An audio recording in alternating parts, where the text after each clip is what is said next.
मेरठ का एक खौफनाक हत्याकांड, प्यार, धोखा और अंधविश्वास की सच्ची कहानी। मेरठ उत्तर प्रदेश में 2025 में हुआ एक ऐसा हत्याकांड जिसने पूरे भारत को हिलाकर रख दिया। ये कहानी प्रेम, विश्वासघात और अंधविश्वास के खतरनाक जाल में फंसे कुछ लोगों की है, जिसने एक निर्दोष व्यक्ति की जान ले ली। इस केस में प्रेमिका ने अपने प्रेमी के साथ मिलकर अपने पति को मौत के घाट उतार दिया और उसके शव को 15 टुकड़ों में काटकर एक ड्रम में भर दिया और उसके अंदर सीमेंट डाल दिया। मगर चलिए इस कहानी को शुरुआत से देखते हैं। 2016 में मेरठ निवासी सौरभ राजपूत की मुलाकात मुस्कान रस्तोगी से हुई। दोनों के बीच प्रेम हुआ और कुछ सालों बाद उन्होंने शादी कर ली। लेकिन यह शादी सौरभ के परिवार को पसंद नहीं आई, क्योंकि मुस्कान एक अलग जाति से थी। इसके बावजूद दोनों ने अपने रिश्ते को मजबूत बनाए रखा। सौरभ मर्चेंट नेवी में जॉब करते थे और लंदन में पोस्टेड थे। शादी के कुछ समय बाद सौरभ लंदन चले गए, जबकि मुस्कान अपनी बेटी के साथ मेरठ में रहने लगी। इस दौरान उनकी जिंदगी में एक तीसरा व्यक्ति साहिल शुक्ला आया, जो मुस्कान को पहले से ही जानता था। सौरभ के लंदन में रहने के कारण मुस्कान की नजदीकियां साहिल से बढ़ने लगी। साहिल, जो पहले से ही मुस्कान को पसंद करता था, अब खुलकर उसके साथ वक्त बिताने लगा। मुस्कान ने उसे यह यकीन दिला दिया कि वह अपने पति के साथ खुश नहीं है और वह साहिल से सच्चा प्यार करती है। साहिल शुक्ला अंधविश्वासी प्रवृत्ति का था और आत्माओं, तंत्र मंत्र जैसी चीजों में विश्वास करता था। मुस्कान ने इस बात का फायदा उठाते हुए उसके लिए स्नैपचैट पर एक फर्जी अकाउंट बनाया, जिससे वह साहिल शुक्ला की मरी हुई मां के नाम से चैट करती थी। इस फर्जी अकाउंट से वह साहिल को यकीन दिलाने लगी कि उसकी मां की आत्मा मुस्कान को पसंद करती है और चाहती है कि वे दोनों साथ रहें। धीरे धीरे साहिल पूरी तरह से मुस्कान की बातों में फंस गया। मुस्कान ने उसे यह विश्वास दिलाया कि अगर वह उसके पति सौरभ को रास्ते से हटा दे तो वो दोनों एक साथ रह सकते हैं। साहिल अब पूरी तरह से मुस्कान के इशारों पर नाचने लगा था। मुस्कान और साहिल ने मिलकर सौरभ को मारने की साजिश रची। 4 मार्च 2025 को जब सौरभ लंदन से मेरठ अपनी पत्नी और बेटी से मिलने आया, तब मुस्कान ने सौरभ की फेवरेट सब्जी कोफ्तों में बेहोशी की दवाई मिलाकर खिला दी।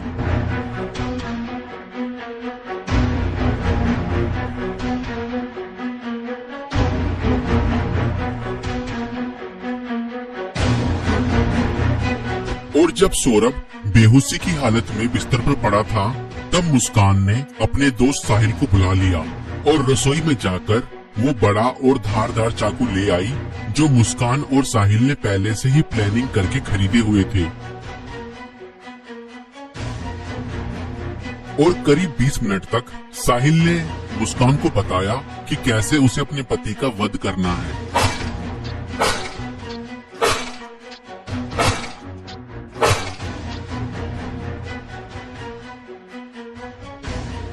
और फिर उसके बाद मुस्कान और साहिल ने सोते हुए सौरभ पर हमला किया और उसके हृदय पर 3 बार वार किए।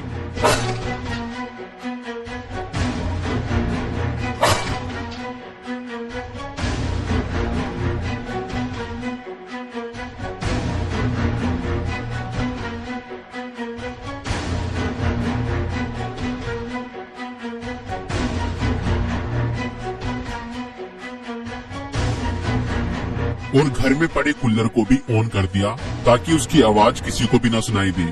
जब उन्होंने सौरभ को खत्म कर दिया, उसके बाद वह उसकी बॉडी को बाथरूम में ले गए और उसके शरीर को 15 टुकड़ों में बांट दिया।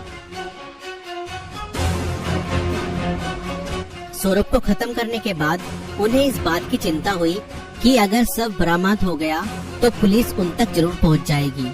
इसलिए उन्होंने सबको ठिकाने लगाने की योजना बनाई और मुस्कान बाजार जाकर एक प्लास्टिक का ड्रम खरीद लाई।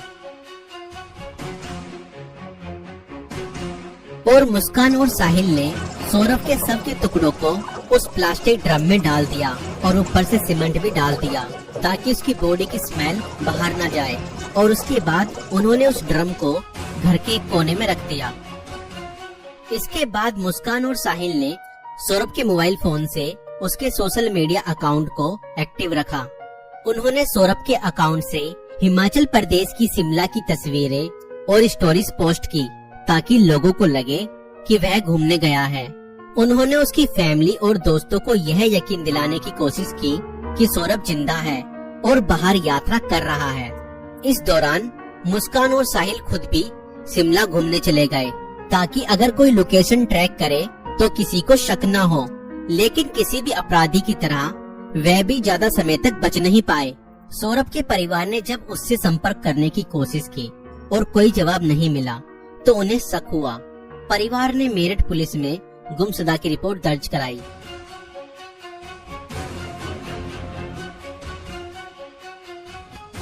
और इसी बीच मुस्कान ने अपने माता पिता को बताया कि शायद सौरभ का मर्डर हुआ है और उसके घर वालों ने ही उसका मर्डर किया है। मगर मुस्कान के पिता ने कहा, नहीं बेटा, किसी के भी घर वाले कितना ही नाराज हो जाएं, तो भी ऐसा कदम अपने बेटे के लिए नहीं उठा सकते। बेटा, मुझे सच सच बताओ, सौरभ कहाँ है? मुझे सच्चाई बताओ, मैं किसी से कुछ नहीं कहूँगा। और तब मुस्कान ने अपने पिता को बताया कि उसने और साहिल ने मिलकर सौरभ को खत्म कर दिया है। और इतना सुनते ही मुस्कान के पिता ने पुलिस को सारी खबर बता दी।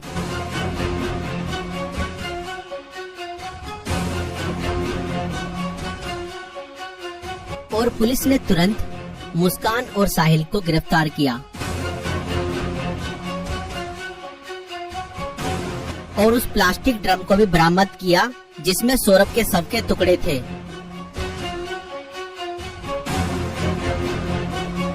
उस प्लास्टिक ड्रम को काटा गया और सौरभ के शरीर के टुकड़ों को बरामद किया गया। इस खौफनाक हत्या मिस्ट्री का अंत पुलिस द्वारा हत्यारों की गिरफ्तारी के साथ हुआ। पुलिस ने मुस्कान और साहिल को गिरफ्तार कर लिया। दोनों पर हत्या, साजिश और शव को छुपाने के गंभीर आरोप लगाए गए। दोस्तों, ये घटना हमें यह सिखाती है कि अंधविश्वास का अंजाम बहुत बुरा और भयानक होता है। साहिल ने अपनी मां की आत्मा के नाम पर बनाए गए एक फर्जी अकाउंट पर भरोसा किया और हत्या जैसा अपराध कर दिया। और गलत संबंध और रिश्तों का अंजाम बहुत बुरा ही होता है। मुस्कान ने अपने फायदे के लिए साहिल को मानसिक रूप से कंट्रोल किया और हत्या तक करवा दी। और कानून से कोई नहीं बच सकता, चाहे अपराध कितना भी चालाकी से किया जाए। पुलिस की जांच और सबूतों के आधार पर अपराधी पकड़े ही जाते हैं। इसलिए रिश्ते सोच समझकर बनाएं और जीवन साथी चुनने से पहले सामने वाला मानसिक रूप से कैसा व्यक्ति है यह जानने की कोशिश करें। साथी चुनते समय सूरत पर नहीं, सीरत पर ध्यान दें।